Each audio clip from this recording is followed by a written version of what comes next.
Nasunog ang siyam ka mga tindahan sa pabuto sa barangay Minolos sa lungsod sa Barili.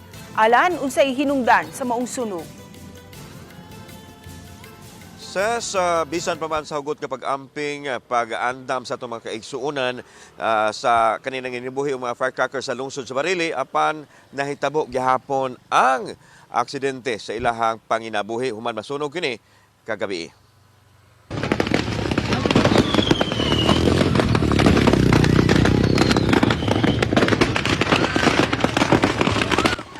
Kini ang video nga kuha ni JP Bincula sa nasunog nga matindahan sa pabuto. Matod sa mga tao nga labaw pa sa pagsugat sa bagong tuig ang kasaba nga nadungog og sa pagtan-aw dako man ang sunog. Nadawat sa Barili Fire Station ang alarma sa sunog alas 9:33 og nakaabot na mga bombero alas 9:38 og napaong ang sunog alas 9:59. Sa investigasyon sa BEP Barili, adunay duha ka lalaki nga mipalit og triangle ug ang usa nila ang miduslit sa pabuto nga gihulog sa tindahan nga gipalitan. Nakatugpa ang pabuto sa 1,000 rounds nga Judas belt ug dali kaayong nakalamoy sa ubang firecrackers nga gipamaligya sa katapad nga mga tindahan. Nahawiran pa ang duha ka lalaki apan nagkabuhi dihang ang mga tawo giuna ang pagsalbar sa sakiran nga naa sa fire scene. Dali nga nakasibat ang lalaki apan habilin ang motor nila nga napaig sa sunog. Samtang ang plate number nakuha usab nga maoy yawi sa pag-ila sa naasoy mga lalaki. Ako magdahom ni mo nga imo mingingon ato kay may nagkakuha ng stallman na may nakuhaan apil mo bang stallman may labot. May tama konsensya ka, kiyon sa amin ni mo, mapaligtad na ni mo sa ibong pamilya. Dakong problema sa mga vendors din dakong kadinad sa puhunan nila ang nawagtang. Inutang matud pa ang gipuhunan nila nga kinahanglang tubuan sa pagbayad.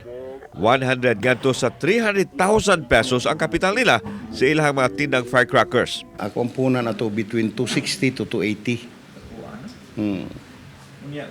Pila na katuig na negosyo?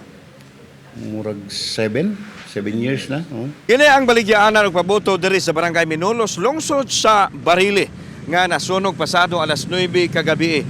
Matod pa diri sa stall number 15 nagsugod ang kayo. Human dunay duha ka lalaki nga nipalit og triangle worth 20 pesos og ang usa didagkot nini og gibutang hantod ni paka-paka ni katay sa ubang mga stall. Gimiting sa BP Barili ang mga tag-iya sa tindahan nga nasunog. Nagkayusa sila nga mituman sa lagda sa luwas kapag pamaligya sama sa pagbutang og mga fire extinguishers, signages, tubig ug uban pa. Samtang adunay unom ka mga stalls ang wa maapil sa sunog pero nagpaabot pa sila og go signal kung tugutan ba sila nga makapadayon sa pagtinda. Gikatagdag magtigom pa ang BEP sa ilang counterpart sa PNP o sa lokal nga gamhanan sa Barili sa himuon nilang lakang.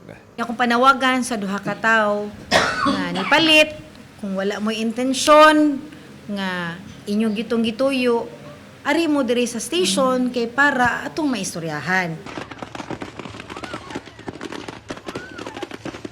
Sa uwahing kinabuan gikan ta sa Barili, wa pa mapatim-aw ang duha ka malalaki nga giingong responsable sa sunog nga hitabo sa mga stalls dito sa barangay Minolos.